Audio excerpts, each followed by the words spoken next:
Kesukaan besar untuk seluruh bangsa yang kami peringati pada malam hari ini. Kami sudah ditebus oleh Tuhan Yesus Kristus, Tuhan dan Juru Selamat kami. Dan kami ada di ruangan ini. Kami anak-anak hamba-Mu Tuhan. Saatnya kami akan dengarkan kebenaran firman-Mu.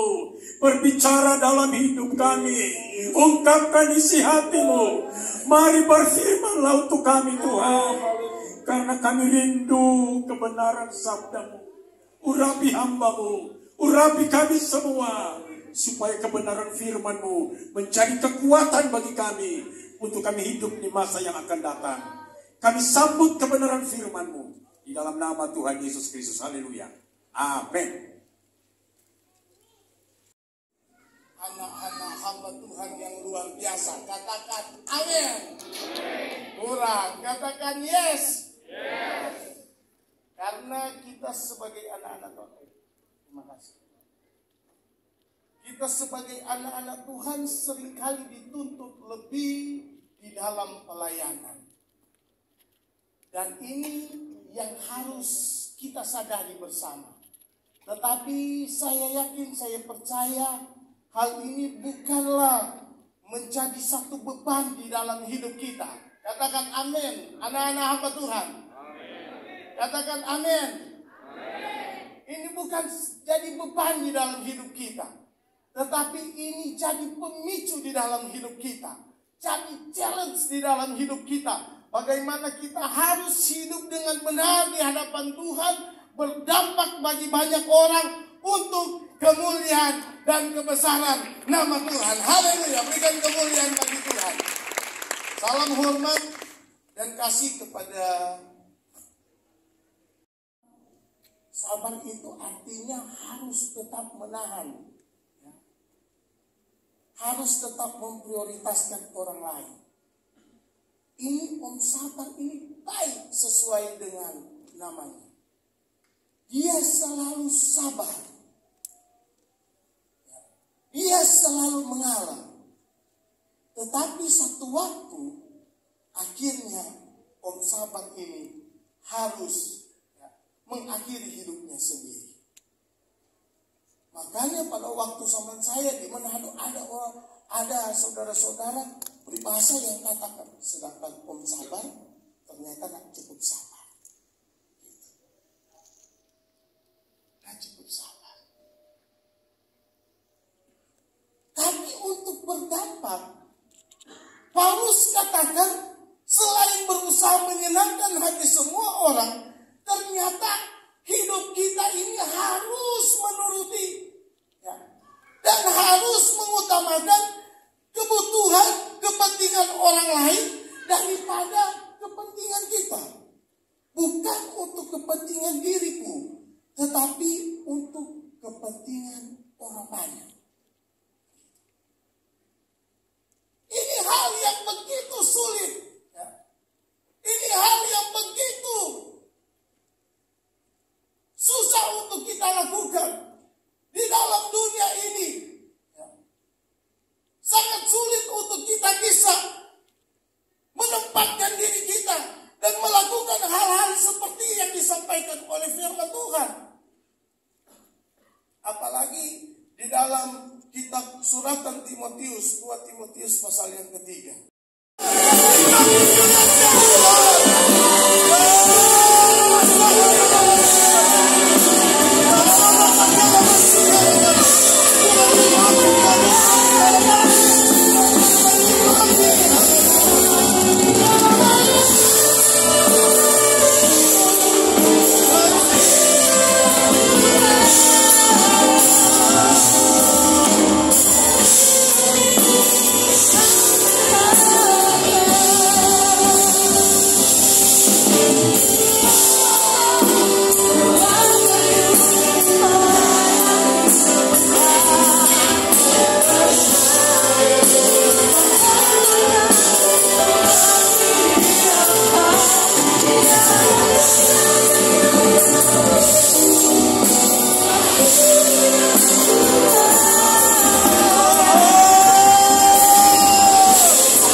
Tuhan sayang.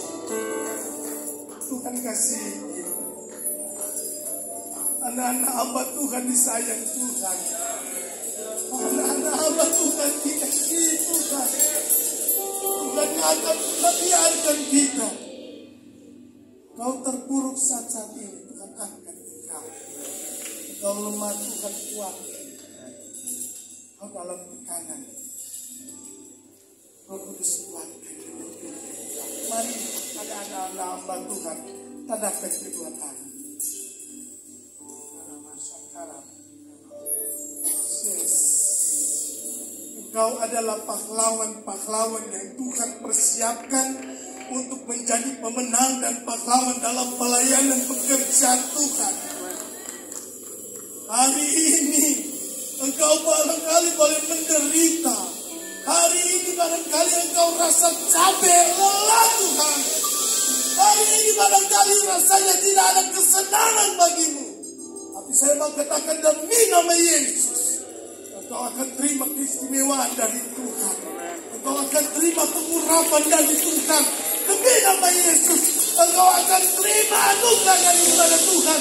Engkau akan dipakai Tuhan melebihi daripada yang dahulunya. Engkau akan dipakai Tuhan, diurapi Tuhan untuk menjadi anak Tuhan yang luar biasa. Secara khusus, nama Sakara Bayama Saudara yang kudus, ini kerinduan kami.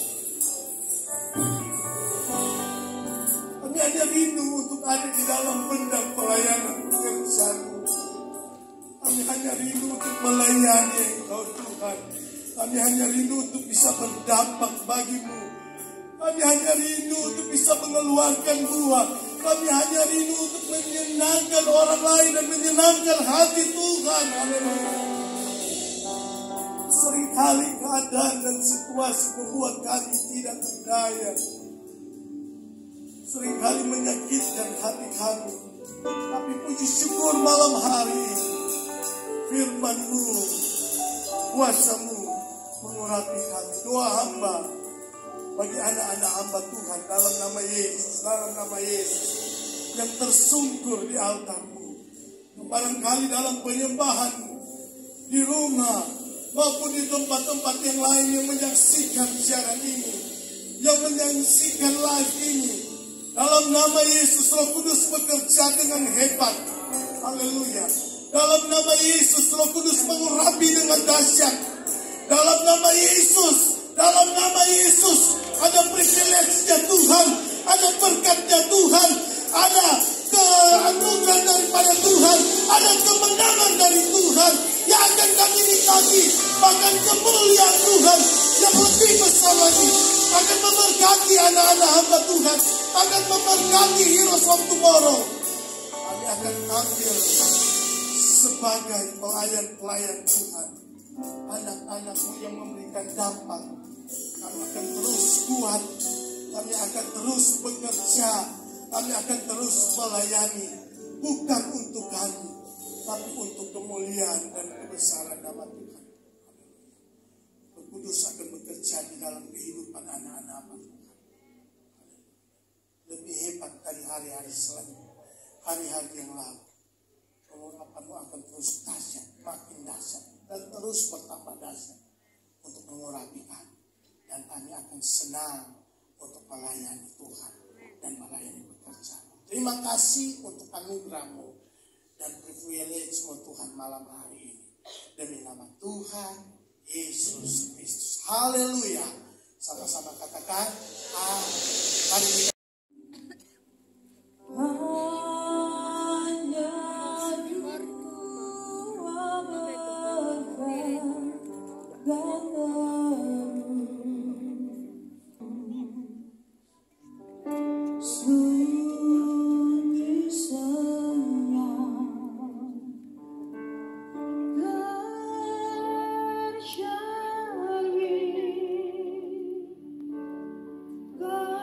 Mari kita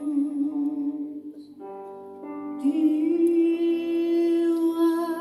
wajah-Mu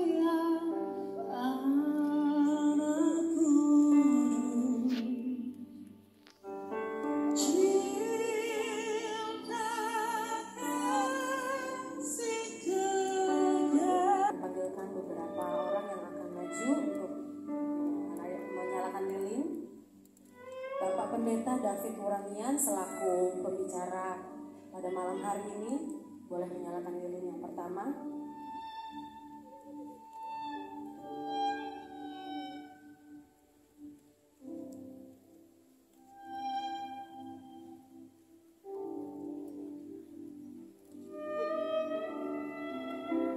Bapak Pendeta Dr. Charles Simamora selaku Ketua MD Jatim akan menyalakan lilin yang kedua.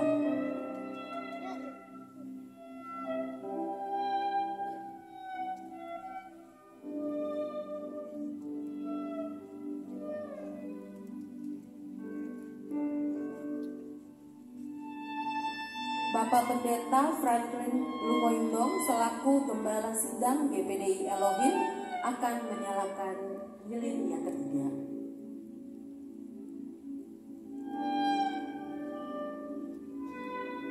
Bapak Pendeta Petrus Haryanto selaku Biro PWJ Jawa Timur akan menyalakan lilin yang keempat.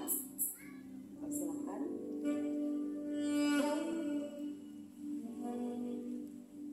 Bapak Pendeta Hefer Maniku selaku Ketua Pelat Jatim akan menyalakan lilin yang kelima. Persilakan. Dan Bapak Ezra Daniel Saera selaku Ketua Heroes of Tomorrow akan menyalakan lilin yang keenam.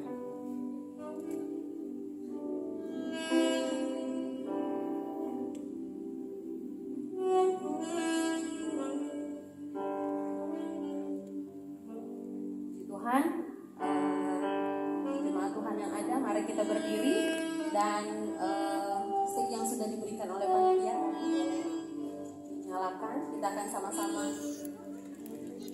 masuk direksi.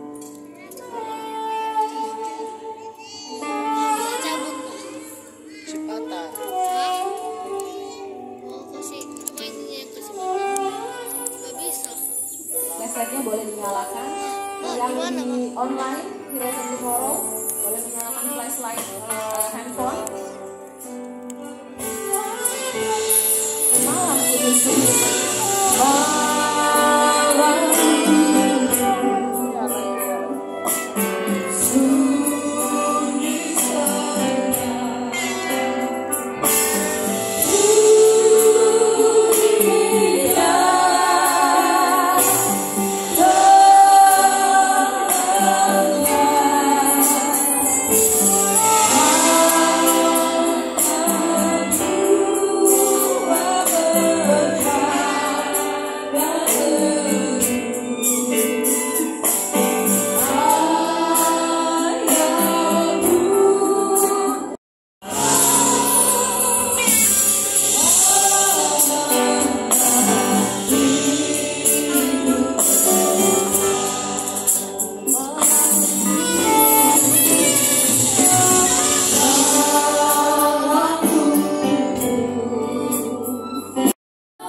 sebagai salah satu pembina di Heroes of Tomorrow, anak-anak hamba Tuhan.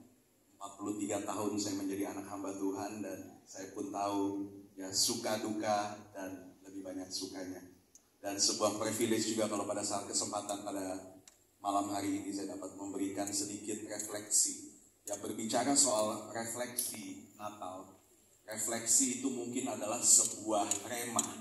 Ya, rema apa yang dirasa, apa yang didapat. Dan bicara soal refleksi daripada sebuah Natal, maka ada banyak orang yang mengartikan Natal di dalam pribadinya masing-masing. Ada yang berbicara soal Natal tentang cinta, ada yang bicara Natal adalah seperti pemberian, ya banyak hal. Tetapi pada saat malam hari ini secara singkat saja, refleksi Natal yang ingin saya bagikan atau rema yang saya juga rasakan, saya ingin sharingkan kepada kita, ya hamba-hamba Tuhan, anak-anak hamba Tuhan, adalah soal obedience, soal ketaatan.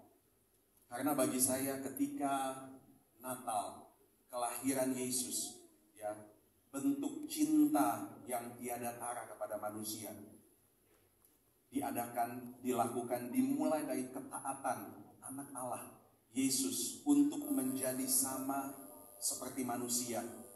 Dia tumbuh dari anak kecil yang lemah, bahkan harus ada orang tua jasmani yang harus membantu anak kecil ini supaya tidak dibunuh oleh Herodes, harus pergi dari satu tempat demi tempat. Mulai dari sana, mulai dari surga, ada ketaatan. Lalu yang kedua, ketika Yusuf sebagai seorang ayah jasmani daripada Yesus itu sendiri melakukan sebuah tindakan ketaatan. Kita tahu bersama di dalam Matius bahwa ketika ada satu perintah, saya melihat ada satu pola yang terus-menerus terjadi. Matius 1, Matius 2 tentang sebuah Natal, yaitu mendengar suara Allah dengan jelas secara clear. Yang kedua adalah sebuah ketaatan daripada seorang manusia ketika mendengar suara itu, mendengar instruksi itu. Dan yang ketiga, janji Allah digenapi di dalam diri seseorang. Ketika Yusuf mendengar istrinya, waktu itu belum jadi istrinya, Maria tunangannya, hamil dari Roh Kudus, dia ingin menceraikan diam-diam, firman Tuhan katakan. Tapi kemudian malaikat Tuhan berkata jangan. Dan kemudian dia taat, dia melakukan. Ada instruksi, ada seseorang yang taat, dia akhirnya memperistri Maria.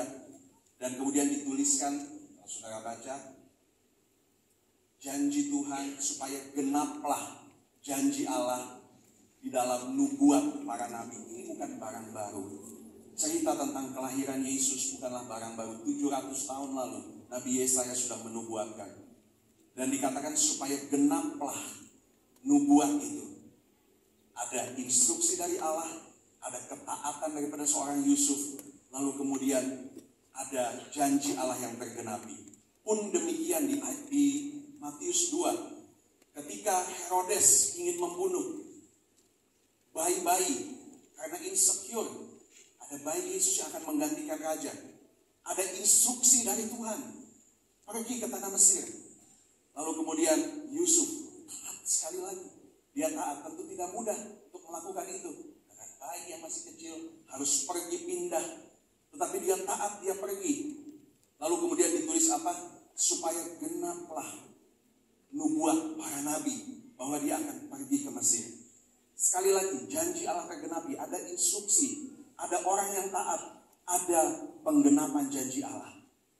Kemudian pada akhirnya Herodes mati. Lalu kembalilah Yesus, kembalilah Yusuf bersama dengan anak-anaknya. Ada instruksi, pergilah, kembalilah.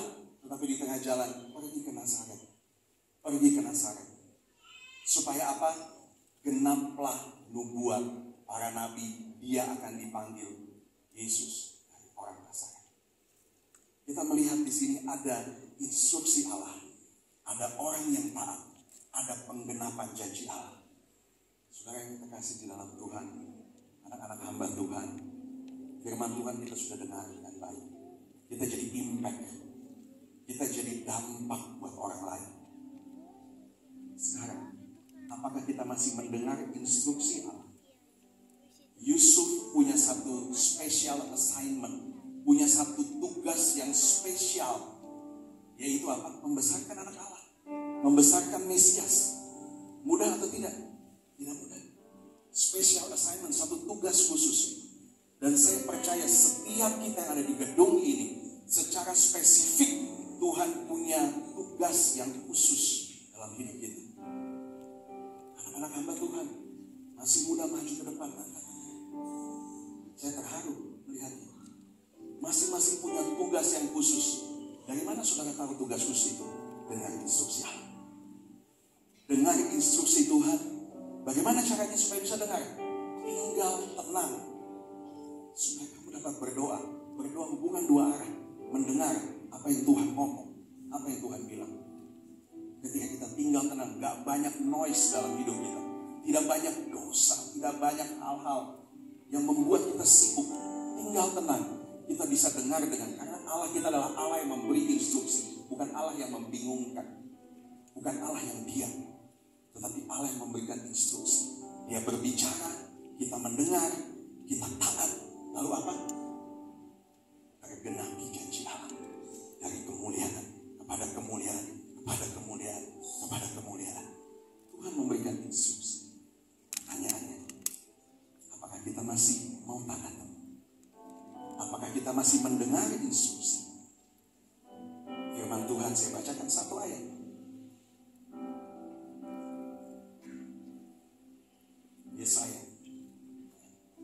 Yesaya 49 ayat ke-6. Terlalu sedikit bagimu hanya untuk menjadi hambaku. Puji Tuhan, kita adalah hamba-hamba Tuhan. Hamba-hamba Tuhan itu apa? Melayani Tuhan. Musik, WL, khotbah, melayani Tuhan. Tapi ternyata itu terlalu sedikit. Saya baca lagi. Untuk menegakkan suku-suku Yakub dan untuk mengembalikan orang-orang Israel masuk ke pelihara. Bagian B-nya. Tetapi aku akan membuat engkau menjadi terang bagi bangsa-bangsa, supaya keselamatan yang daripadaku sampai ke ujung bumi. Ini kemuliaan Tuhan. Inilah special assignment buat kita semua. Tugas yang khusus buat kita semua. Bukan hanya melayani Tuhan, tetapi jadi terang, jadi dampak, jadi garam. Jadikan aku indah yang kau pandangmu, lihat sebut karyamu di dalam hidupku, ajakku berharap hanya katakan berdasarkan kita, tak akan setia kepadamu. Ibu saja, anak-anak hamba Tuhan, katakan, jadikan aku indah yang kau pandangmu, lihat seturut karyamu di dalam hidupku, ajakku berharap hanya kepadamu, akan setia kepadamu.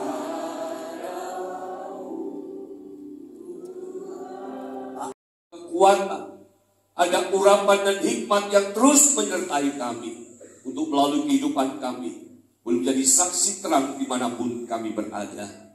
Saat ini kami satukan hati kami Tuhan untuk berdoa buat bangsa dan negara kami. Kami percaya tidak ada yang kebetulan kami boleh berada di tengah-tengah bangsa ini. Kami mohonkan berkat dan belas kasihan Tuhan yang besar buat bangsa kami. Hari ini terima kasih sudah menerima undangan kami dan sudah datang malam hari ini. Kami juga berterima kasih kepada Kak David Warangian yang sudah memberkati kami dengan firman Tuhan malam hari ini.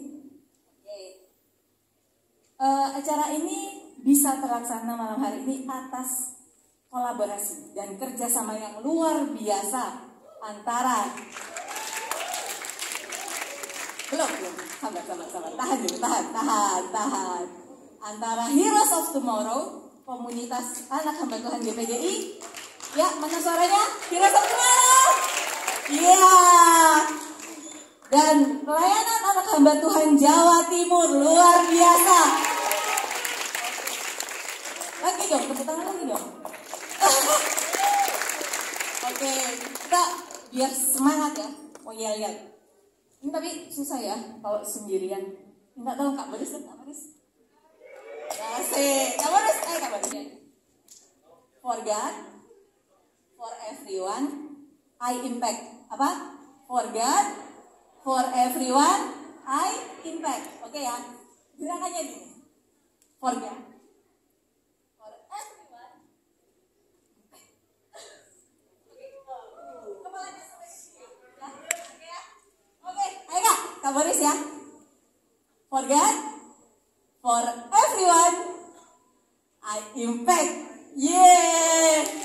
Tepuk tangan dulu buat music director kita yang hebat malam hari ini, Kak Boris. Terima kasih Kak. Ayo, ya berdiri ya semuanya. Berdiri dulu. I impact. Oke, sekali lagi. For God, for everyone, I impact. Oke, terima kasih semuanya. Terima kasih buat Kak Aldi, pembina kami di Jawa Timur. Terima kasih buat teman-teman. Kita udah 101 tahun di PDI, tapi Heroes of Tomorrow selalu ingin memperjuangkan untuk mempersatukan anak hamba Tuhan. Kita selalu ingin menghancurkan tembok itu. Teman-teman, biarpun kita punya orang tua selalu membangun gap itu, tapi kita selalu memperjuangkan untuk menghancurkan gap itu, teman-teman. Anak hamba Tuhan selalu bersatu, mempersatukan anak hamba Tuhan dan maju sama-sama. Saya bangga bersama kalian sekarang. Kami GBDI, kami satu. Kami dan saya ingin mengundang teman-teman semua panitia supaya Bapak dan Ibu lihat dan ada di tampilan sini teman-teman kita semua yang ada di luar kota di seluruh Indonesia. Teman-teman boleh maju ke depan semuanya. Kita ayo, waktu berjalan. Ayo teman-teman yang di belakang, yang panitia, banners, rebana semua, ayo waktunya. Dan ada teman-teman mungkin bisa ditampilkan yang di Zoom, yang ada di Zoom, yang ada di live YouTube, kalau bisa ditampilkan bagaimana kami selalu memperjuangkan untuk selalu maju sama-sama. Kami memperjuangkan dari Jawa Timur ini, kami yakin terobosan akan terjadi 5 tahun ke depan. Cukup teman-teman, ini waktunya. Permainan udah usai teman-teman.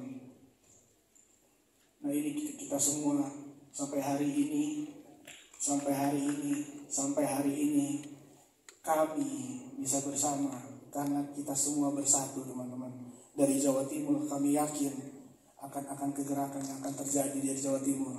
Kami mengapresiasi Jawa Timur teman-teman karena dari Jawa Timur Heroes of Tomorrow dihargai. Kami mengapresiasi dari Jawa Timur, kami diterima. Dan ini teman-teman semua yang selalu memperjuangkan tim musik. Ada tim musik, ada WL, ada singers, semuanya. Bapak dan Ibu melihat bahwa kami juga punya talenta itu. Nggak cuma GBC, CTB, SGB, tapi GBD punya talenta yang luar biasa. Teman-teman. Anak hamba Tuhan GBD punya talenta yang luar biasa. Jangan pernah malu jadi anak GBDI, jangan pernah malu. Kami punya talenta yang luar biasa. Kami punya talenta yang luar biasa. Bapak Ibu melihat kami bangga. Kami tidak bangga adanya politik dan lain-lain. Kami tidak bangga teman-teman. Kami non politik di sini. Kami bersatu. Kami aman karena kami kenal Om John W.L. dan Frankie Rewa. Tenang. Ya, seluruh Indonesia anak hamba Tuhan. Ya, seluruh Indonesia bisa say hello ini. Jangan bikin malu kalian ini di Jawa Timur ini loh. Jangan bikin malu kalian. Ya, doakan kami terus. Terima kasih juga buat satu lagi orang yang luar biasa menerima kami. Ketua Kadi Wes.